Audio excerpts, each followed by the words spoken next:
And as I mentioned, I will be your main speaker for today, in addition to your main point of contact at the PRC for this grant. So please feel free to jot down my email and reach out with any questions or concerns that you may have. And Nikki will also provide that in the chat for you. And now off to Nikki. Yeah, hi everybody. I am Nikki, use she, her pronouns, and I am a research associate here at the PRC at CSU. I really love doing this translational work, connecting research to the implementation needs that all of you have had. So I'll be the moderator today. I'll kind of be in the back, making sure that things go smoothly, hoping so. Sometimes I'm a little off timing, but doing my best and learning. And I am looking forward to this intimate group, which is a couple of us, and learning more about your needs. Yeah, and without Nikki, this workshop definitely would not flow as smoothly as it is. So very grateful to have her here today. Okay, so as many of you know, CDPHE has teamed with the Prevention Research Center, or the PRC as we commonly refer to it, to provide you all with technical assistance on how to implement prevention programs with fidelity, which we'll be talking about today, and also on how to adapt or modify programs according to your community needs and best practices. And we'll also help you with establishing best practice methods for monitoring your implementation fidelity and potential adaptations. And we're happy to fulfill these goals by providing several opportunities that include learning workshops like this one, the Implementation Toolbox website, which if you haven't had a chance to check that out, Nikki's put that in the chat, and it contains several evidence-based resources for implementing and adapting your programs that you may find helpful. And we also are offering our virtual office hours that I discussed a little bit ago that will occur each Thursday from 9 to 4. And we hope that through these opportunities that we're not only able to inform and contribute to your program implementation efforts, but as well as to the behavioral health and prevention science fields as a whole. So we're really excited for this opportunity and hope that we can help you with all of your implementation and adaptation needs, which includes our workshop today on implementation fidelity. And just to kind of give you a heads up, we'll be dividing this into three kind of parts. The first of which will be spent with me briefly describing implementation fidelity and its associated components. And then the second part will be spent in group discussion, where we'll talk about a few common implementation barriers and what potential solutions could be, specifically kind of gearing this towards your organizations and what your specific needs are. And then during the final portion of the workshop, I'll spend a little bit more time discussing commonly cited barriers and potential solutions as documented by research on implementation fidelity. And as we get started today, I would like to start off with a little bit of an icebreaker and participant involvement. So to make up for the in-person discussion portion of this workshop, we ask that you now pause the video and take a minute or so to write down your response to the question, how do you define implementation fidelity? So please take a moment now to pause the video and record your response. Many times, today's workshop will focus on implementation fidelity, which while all of us here today do likely understand that fidelity to program implementation is important for achieving the goals laid out by the program developers, we also in reality know that it's often difficult to achieve due to a variety of factors, which is why it's really best to think of program implementation as a continuum with these many factors that can cause the level of fidelity to ebb and flow along this continuum according to characteristics related to the program, the organization, the participants, and the implementers, among other things. And importantly, each of these characteristics can either serve as a barrier or as a facilitator at various points during implementation. And this may change. Your facilitators may become barriers as you go on through implementation.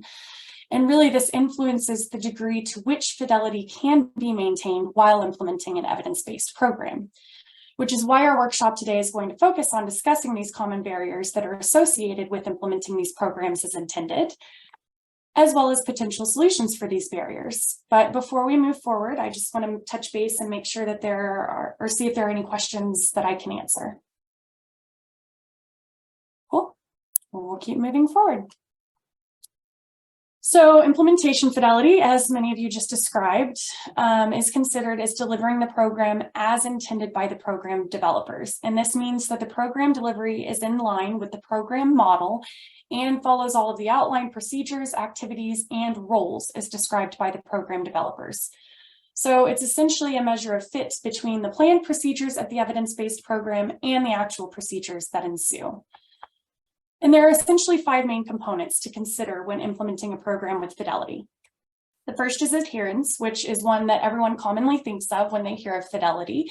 And this is the extent to which the core components of a program are utilized according to the original designer-developed instructional techniques or procedures. Then there's exposure, which is commonly known as dosage. And this is the number, frequency, and length of the program sessions. Then we have quality of delivery, which includes the quality and the thoroughness of the implementer's skills, preparation, leadership, and enthusiasm of program delivery. We also have participant responsiveness, which encompasses a variety of factors related to program participant fit, rapport among the implementer and participants, and the participants' actual engagement with the program content and activities. And then finally, we have program differentiation. Hard word to say, differentiation, which is a fancy way of saying that the essential elements of the program have been identified through a theory of change, and that this program is unique and different enough from the other programs that you may be implementing. And while this is not something that is typically measured when you're monitoring fidelity, it is a key component that relates to the other 4 components that are typically assessed. Because if these elements that are deemed essential are not implemented as intended, then the program is not going to have its desired effects. And in order for a program to have its intended effects and bring about the desired changes in social conditions, we know that it must be implemented with fidelity. And interventions and programs are established as evidence-based through a series of research trials that are known as efficacy trials to determine if the intervention will actually produce the expected results. However, efficacy trials are often performed under ideal circumstances where participants are often similar to one another and they receive the full intervention and all of its intended components. But unfortunately, these circumstances rarely mimic real-life situations in which we're actually implementing these evidence-based programs. And this causes difficulty with implementing a program as fully as it was designed, which is why successful implementation is not guaranteed just because you decide to adopt a program. It requires a lot of training, monitoring, and support at multiple levels to avoid implementation failure. And implementation failure occurs when programs are implemented poorly, and it results in minimal to no impact on desired outcomes, which potentially may lead to faulty conclusions about the program's overall impact and effectiveness, as well as a waste of time and money, which unfortunately can inadvertently cause damage to your organization's reputation. So that's why it's vital for all program implementers to be familiar with their program's specified theory of change and developed logic model to better ensure implementation success and adherence to the necessary components. And a program's theory of change assists the implementation team with fleshing out these essential components that are directly related to the expected program outcomes. Therefore, the program's theory of change is a description of the causal mechanisms in which risks are decreased and protective factors are increased to achieve these outcomes desired. And it really articulates how the program development change will happen, which ideally should impact how the implementing organization plans to invest their time and resources to contribute to this change. So more simply, the theory of change is the why for the program intervention and its outcomes. So for example, with Botvin's life skills training, it operates from the theory that providing youth with effective social and self-management skills combined with social resistance skills will help youth to make healthy decisions, develop an anti-drug attitude, and correct normative expectations to decrease their motivation to use drugs and vulnerability to social influences that support drug use. So that makes the essential aspects of the program general social skills, personal self-management skills, and drug resistance skills that are critical to achieving the outcomes of LST. And the program's main theory of change can often be identified within the program logic model. And a logic model is essentially a graphic description of the chain of causes and effects that lead to an outcome of interest. So most importantly, logic models detail the logical sequence of program inputs and outputs that should be followed if you want to achieve your intended effects. So it is essentially the blueprint for what the program is expected to do and how. And they're a really helpful resource to consistently refer back to throughout program implementation to delineate between what your program should be doing versus what's actually being enacted. And I'm going to go ahead and briefly pull up the LST logic model so that you can see just what a logic model generally looks like. And as you'll see here, they do describe activities according to the grades in which the program is implemented. And when these activities are appropriately implemented, then they lead to the following immediate, intermediate, and final outcomes that results in lower incidence and prevalence of youth substance abuse.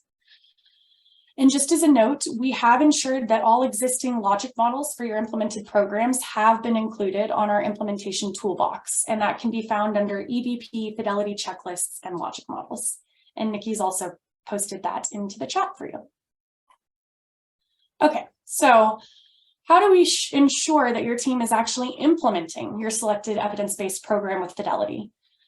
By assessing and monitoring implementation efforts throughout program delivery. And importantly, this allows you to not only understand how different levels of implementation or even your adaptations impact participant outcomes, but it also helps to identify if additional supports are going to be needed when implementing this or similar programs in the future. And of course, it helps you to discern if the level and methods of the program implementation are adhering to the specified logic model. So when should you measure implementation fidelity? Ideally, on an ongoing basis after each session is preferred. However, we do also understand that life happens and time constraints are a factor that may not permit this. So if you run into this, you may decide to outsource fidelity monitoring to a professional organization like the PRC that specializes in monitoring and assessing fidelity, which actually, if you do have the funds to do so, is one of the best methods to ensure proper implementation fidelity because it reduces this bias in assessment. But if you do not have the funds to hire an outside evaluator, nor do you have the time to complete a fidelity checklist for all of the required sessions, then you'll want to at least select a few sessions to observe and measure fidelity for. And ideally, these sessions that you select should occur in the middle versus right at the very start or very end so that you avoid some other implementer or participant factors that may drastically influence the results. And you can complete these measures using your program-specific fidelity checklist, which will either include a self-report, an observer report, or both. And these checklists will instruct you on when and how often to be measuring implementation fidelity. And for those of you on here today who are implementing evidence-based programs, we have also ensured that your program's fidelity checklists have been included on the implementation toolbox in the same location that Nikki just posted. However, we also do recognize that some of you may be implementing an may not be implementing an evidence-based program, or that your program may not have a programmer's developed checklist. And so we here at the PRC have created a general fidelity checklist to universally measure the essential components of implementing a program with fidelity. And as you can see, this checklist does measure the 4 measurable components of implementation fidelity that I just addressed. We have adherence, exposure, quality of delivery, and participant responsiveness. And after you have answered each of the items for each of these subsections, you just simply average the totals of the 4 sections to determine if your level of implementation is adequate, needs improvement, or has failed. And this resource has also been provided in the chat and is coming soon to our implementation toolbox under PRC created research to practice tools. Just as a note, there may be some changes to the format of this checklist as we work to make it accessible according to CSU standards. So it may change, but the content will all stay the same. And we hope that you do take this checklist and use it if you do not have a program developed one. And we hope that you find it to be a helpful resource. And of course, if you have any feedback to provide us, please feel free to let us know. So before we move forward to discussing the implementation barriers, I know that was a lot of information thrown your way, and I just want to check in and make sure that there aren't any questions or comments that I can answer. Cool. Well, we will keep moving on then. So to make this a little bit more entertaining, because implementation fidelity can be a little bit of a boring topic at times, although it's important, I decided to use this little cartoon to illustrate a little bit about the importance of implementation fidelity, as well as to use it to discuss some potential barriers that may be impeding the anticipated results for poor Stripe here. So as we see, our little cowlick-haired guy here proudly says, "I taught Stripe how to whistle," to which his skeptical friend replies, "I don't hear him whistling," causing the defensive response, "I said I taught him, I didn't say he learned it." And poor Stripe here looks confused, but it is likely not his fault. So while obviously training a dog how to whistle is not an evidence-based program that I'm aware of anyway, for the sake of this example, let's just pretend that it is. And I'm going to use the 5 fidelity components to discuss some of these potential barriers that could have impacted Stripe's outcome. So first, we have adherence. Maybe Stripe's teacher didn't really follow the instructional techniques for teaching him how to whistle, and he didn't follow the program guide. Therefore, he's not adhering to the program guidelines or the specified teaching strategies. And this maybe could also be because the program is really complex and difficult to implement, and the manual may not be comprehensive enough to fully explain the program details and activities. Or maybe he didn't spend enough time or have enough time due to other commitments to teach Stripe how to whistle. Maybe there were other activities that the implementer was more interested, like teaching him how to shake instead of whistle, which would impact his desire to perform all of the program activities. Or maybe he even decided to go against the program guidelines and extended the whistling sessions to 30 minutes instead of the 15 minutes required. So he spent too much time trying to teach Stripe how to whistle and potentially lost his attention. And on top of that, maybe since he changed the sessions from 15 minutes to 30 minutes, he felt that he didn't need to teach all of the program sessions, which would impact both the frequency and the length of his sessions. Or maybe his quality of delivery wasn't up to par according to program standards. Perhaps he didn't receive enough training in delivering these programs' techniques, so he lacked the confidence in presenting some of the materials, potentially just not teaching them at all. Or maybe he wasn't able to establish rapport with Stripe, which impacted his confidence and desire to teach the materials, as well as Stripe's interest in participating. And furthermore, maybe the implementer just doesn't buy into implementing a program on teaching dogs how to whistle, or he doesn't agree with the program components, which also impacts his ability to teach these materials with enthusiasm. Or maybe Stripe just wasn't interested in learning how to whistle at all, so he didn't pay attention to the lesson. Maybe he felt that it wasn't relevant to him or his needs, so this would imply a program participant mismatch. Or maybe out of frustration or lack of buy-in, the implementer isn't utilizing best practices to gain his engagement. And finally, maybe he attempted to implement the program in a park where there were several squirrels that caused Stripe to miss the main components of the program. Or he may not have even fully understood what the program components are that make this program unique, so he didn't implement them accurately, kind of going back to that training piece as well. So as you can see on here, there are several potential reasons why this program may not have achieved the desired outcomes. But most importantly, none of these barriers stand alone. Each of these factors impact each other in both positive and negative ways throughout program implementation, which is, again, why we like to think of implementation on this continuum that will ebb back and forth according to the barriers and facilitators experienced at any given point.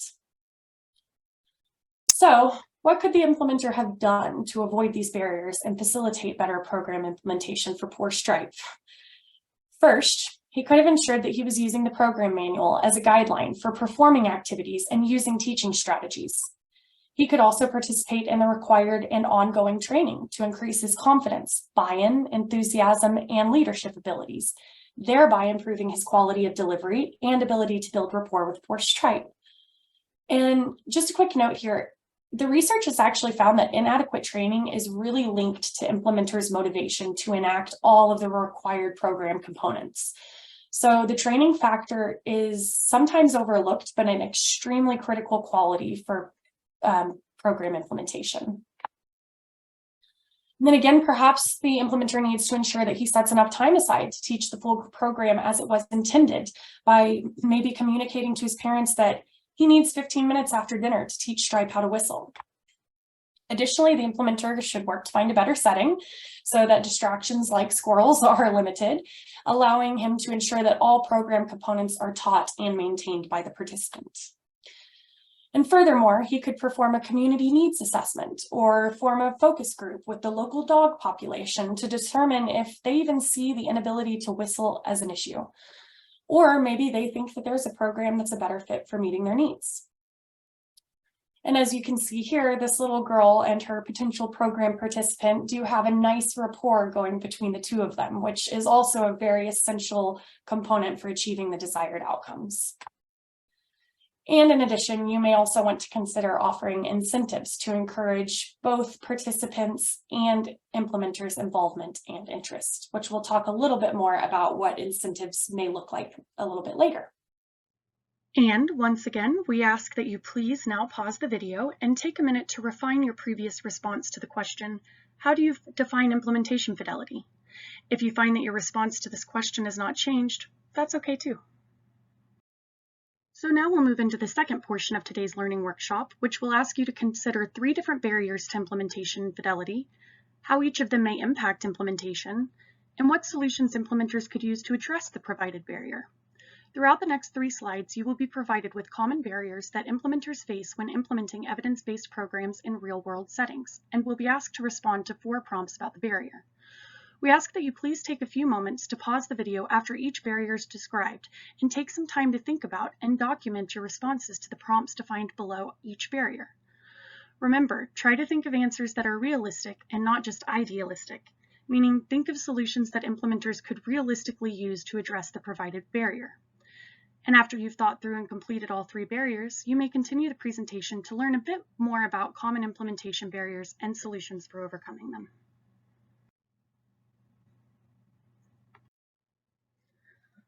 Our first barrier, barrier 1, is those implementing the program do not have enough time to implement the full program and all components or activities as intended by the program developers.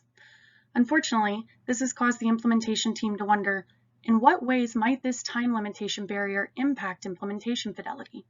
For example, maybe program implementers are being forced to omit certain program components, lessons, or activities. How could this impact implementation? Additionally, how could this barrier be detrimental to the program's impacts or outcomes? Alternatively, what are potential solutions that you or your implementation team could incorporate to address or avoid this barrier? And finally, what resources might you be able to use to help address this barrier or issue? So please pause this video now and take a few moments to record your responses to those 4 prompts also displayed on the screen. I hope you were able to think of some good potential solutions for the first barrier. Now we'll move on to barrier 2. So for this barrier, there is a lack of buy-in from administrators who have a desire for a quick fix instead of a more long-term evidence-based solution, which is inadvertently decreasing organizational support for the program. So again, we ask that you please pause the video now and record your responses to the same 4 prompts as listed on the screen, which are, in what ways might this barrier impact implementation fidelity? How could this barrier be detrimental to program impacts? What are potential solutions that you and your implementation team could incorporate to mitigate this barrier? And what resources might you be able to use to help address this issue or barrier? So please take as much time as you need now to pause the video and record your response.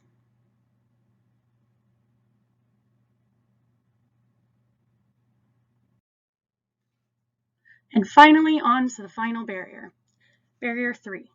There is high staff turnover in the organization that impacts the level of expertise that is maintained among program implementers. This fluctuation in knowledge impacts the organization, program participants, and all program implementers. So now, once again, please pause the video and take some time to respond to the same 4 prompts. And once you're done, please resume the presentation to learn more about common implementation barriers and solutions. I'll briefly discuss 8 more common implementation barriers and some potential solutions for addressing them. But again, keep in mind, as we just kind of discussed, the solutions presented here are definitely not the only options available to you. And you may want to consider hosting focus groups with your implementation team to kind of discuss some of these barriers you're experiencing and see what solutions they may have for addressing them. But then again, if after this workshop you still find that your implementation team is struggling, then definitely don't hesitate to reach out to us.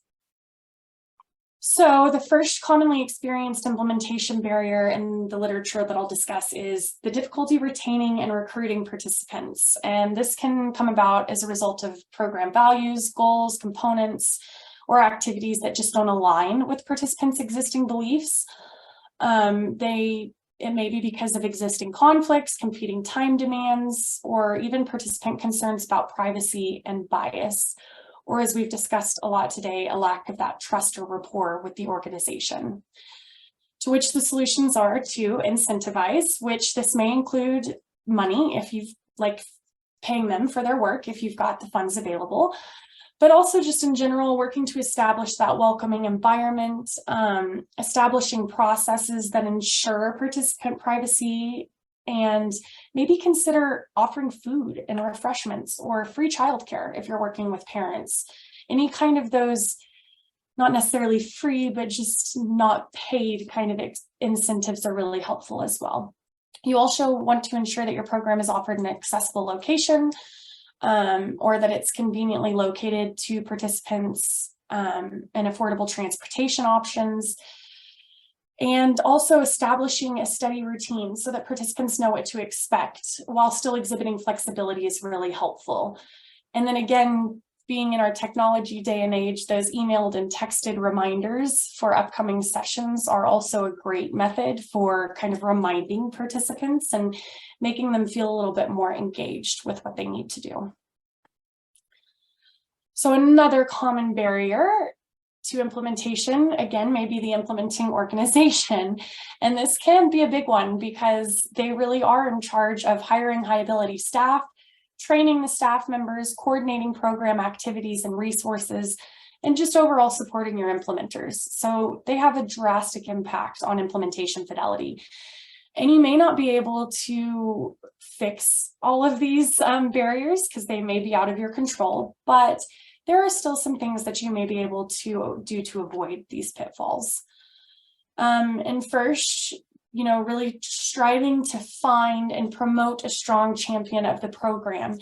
And ideally, this person will have some leverage within the organization so that they can increase buy-in from the important stakeholders and higher ups.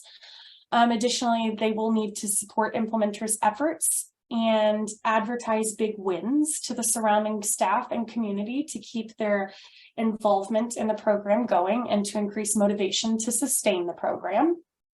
And again, you can also look at ways to maybe incorporate your organization's administrators in program implementation. This really allows them to see the impacts firsthand, and the more involved they feel, the more effort and resources they're going to want to put towards it. And of course, to assist with these efforts, you may want to consider creating that collaborative communication with focus groups. And as I'd mentioned previously, your fidelity checklist is a great tool to assist with this communication, especially if you're using it prior to implementation and during those initial planning phases, because that will help you really identify barriers that may come up when trying to implement the program. And as a team, you can discuss these potential solutions and ensure that you're setting enough time aside for resources or training and things like that. So another major barrier to consider is inadequate training. And this obviously results in a lack of support or expertise that we've kind of already discussed.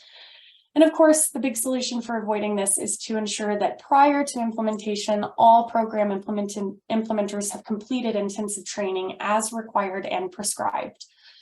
So this will ensure that everyone's receiving the same training and support, and that all program implementers really understand those core components that are required to achieve the results desired.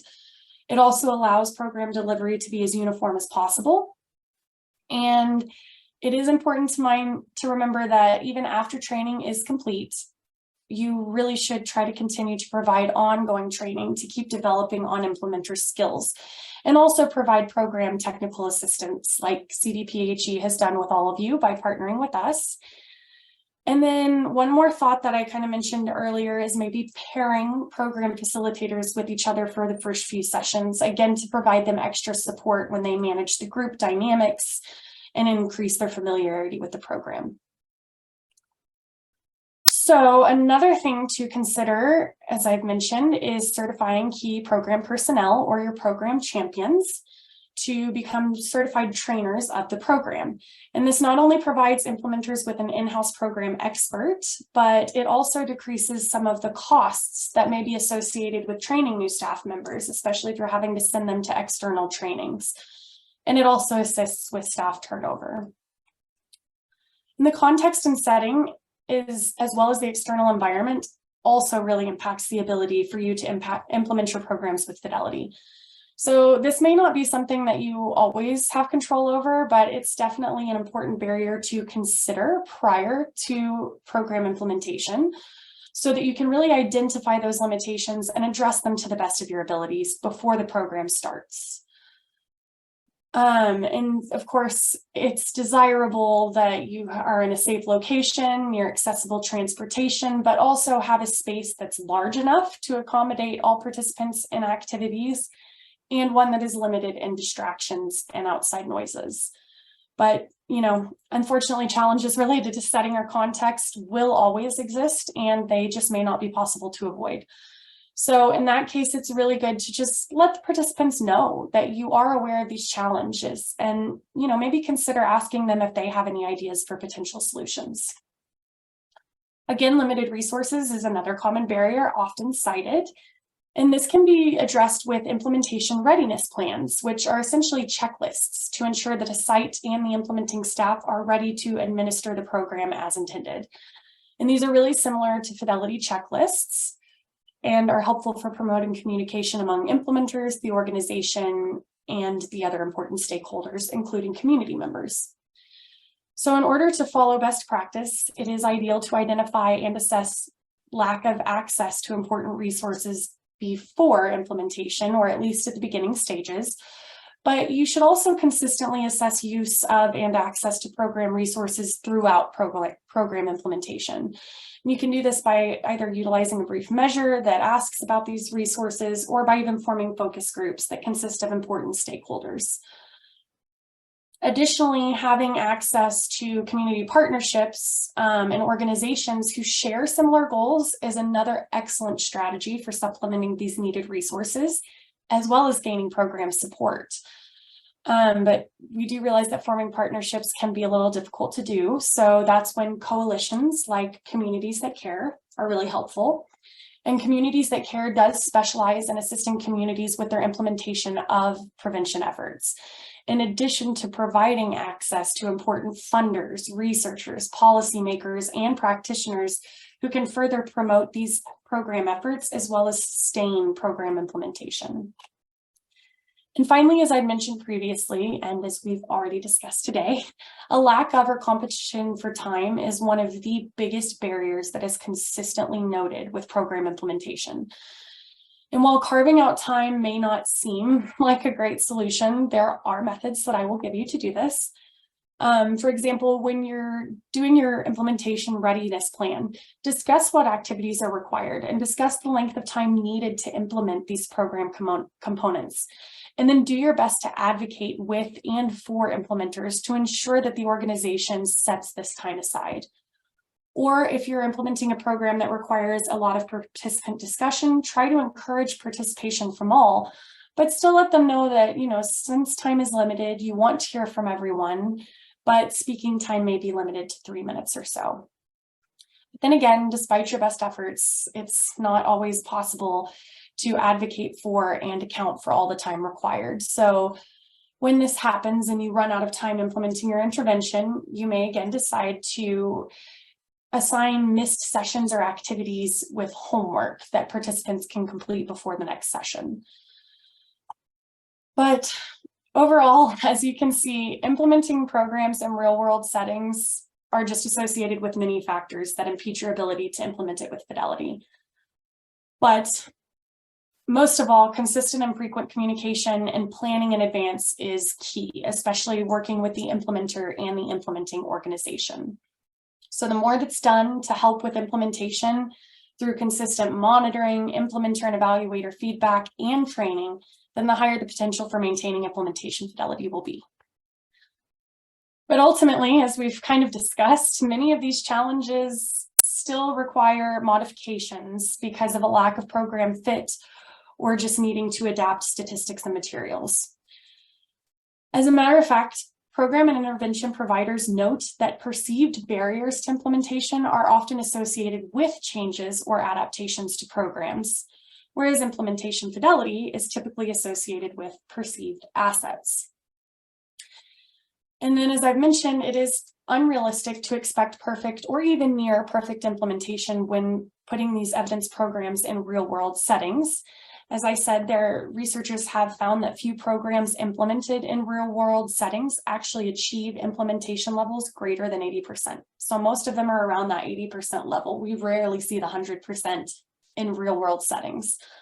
But the good news is that they have seen positive program outcomes obtained with implementation levels around 60%. So that's why here at the PRC, we have created that general fidelity checklist, which establishes the following fidelity thresholds. So we have good implementation at 75%, implementation that may be adequate, but still needs a little bit of improvement around 60 to 74%, and then implementation failure hitting at less than 60%. But of course, these are just our recommendations. It is important to note that research for your specific program may cite different fidelity standards, and you should definitely try to adhere to those. And of course, it's also important to consider that different aspects of program implementation may fall along a continuum at different points during implementation.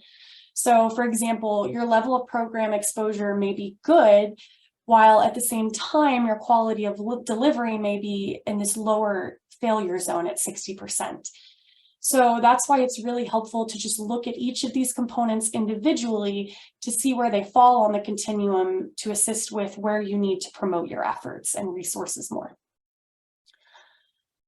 But regardless, every effort possible really needs to be taken to ensure that program implementers are able to implement all aspects of the program effectively and efficiently. But we also do realistically understand that, as I've mentioned, due to participant needs or the other barriers discussed today, that adaptations to the program or its materials may be required. So it is nice to know that in general, research has documented that it's possible for fidelity and adaptation to co-occur without negatively influencing outcomes. And in some cases, these adaptations may even improve the program's effectiveness and sustainability. But these positive results really hinge on the implementer's familiarity with the original program and its theory of change. So you really need a lot of due diligence in collecting and assessing important community needs as well as program components. So that's why a pivotal step to assessing the potential for adapting your program is to really become familiar with those core elements or theory of change. And then again, how they are also enacted through the logic model. So overall, really just the cardinal rule when you're making these adaptations is trying to adhere as closely as possible to the program's theory of change. And as much as possible, really limit changes to green light modifications, which we haven't discussed today, but we will be discussing further during our next learning workshop that will focus on adaptation. And although it is challenging, it's basically necessary when you're implementing programs in real world settings to really try to find this balance between fidelity and adaptation. So that you can really work to try to achieve those positive outcomes while avoiding harmful ones. Which is why here at the PRC, we have created the Fidelity Research to Practice tool to try to help you and your team with finding this balance. And a link to this tool has been provided by Nikki in the chat. But additionally, you can also access this tool via our implementation Toolbox website, and that's under the Research to Practice tools designed by the PRC. Just please do keep in mind we are in the process of updating this PDF. Some links do not work, and we are aware of that, so we're working to try to fix that for you as soon as we can. Whoops. Since you do have this tool for your own review, I'm not going to spend too much time going over it, but I did want to just kind of briefly show you this last page here. That pulls up. My poor computer is slow today. Oops. Okay, here we go. So you'll notice that this little guide is kind of a roadmap to help you find this balance between fidelity and adaptation. And as you can see, it really starts by asking questions related to monitoring your level of program fidelity, and then it moves to questions regarding how you need to adapt. And then additionally, if you would like to learn more information on implementation fidelity, you may also consider accessing the fidelity section of our implementation toolbox. As you can see here, you'll find lots of additional resources and tools, as well as YouTube videos that really just dive further into the topics we've discussed today, including a PRC webcast that Nikki and I did with David McPhee to describe implementing evidence-based programs with fidelity versus adapting them to meet your community needs. And then also for those of you who are planning on attending our adaptation workshops, you can get a bit of a head start on the information there by exploring the adaptation section in our toolbox. So before we close out today, I also wanted to mention, because we have received a lot of feedback from those of you who are implementing LST about the difficulties with updating statistics and program use or substance use information rather. So I wanted to just quickly share Botvin's solutions for updating your LST materials. And a quick note here, LST's got a great website with lots of resources to help supplement your materials, but your other programs like Basics may also have websites like that as well. So you may want to try to check them out if you're struggling with updating some information. So as I show you this, keep in mind some of these resources are available for free, but some do require a fee. But the one that I will show you for updating kind of the vaping, which the vaping material is what we hear most about needing updates, that information is free for you. So you'll just need to go to Programs and then select Substance Abuse. And you can see here that there are actually a lot of like bullying, health, nutrition, a lot of different options for you. But you'll go to Substance Abuse and then everything you need to know about e-cigarette, vaping, and hookahs. And as you scroll down here, you'll notice that you've got a few different resources, including that pre-post test to help with assisting with supplementing those materials. Instead of talking about cigarette use, you can start to talk about e-cigarette use and kind of learning how to adapt the different lessons like the advertising lessons and things such as that. However, we also do realize that it can be tricky to do. Again, feel free to reach out to us. We are here to help you with that and more than happy to do so. So that's it for the information that I have for you today. Thank you all again so much for your time and participation. We had some really great conversations. But in the meantime, if you or members of your implementation team are interested in learning more about best practices for adapting your program while maintaining fidelity, please consider joining us for our third learning workshop that will occur January 12th at 11 Mountain Standard Time. This workshop will be the first in a two-part series discussing best practices for adapting evidence-based programs. And this session will specifically focus on that red light, green light model that I briefly discussed to help you establish best practice decision-making. It'll talk about what circumstances may lead to program adaptations and how they can be addressed, and what resources are available to assist you with making adaptations. Also, as I've mentioned several times, if you haven't had the opportunity yet, please do check out our implementation toolbox website. We're really working to include as many opportunities for you as we can on this website, and trying to alter it according to the feedback that we hear from you. So please take the time to explore it and let us know how we can make it be more of a helpful resource for you.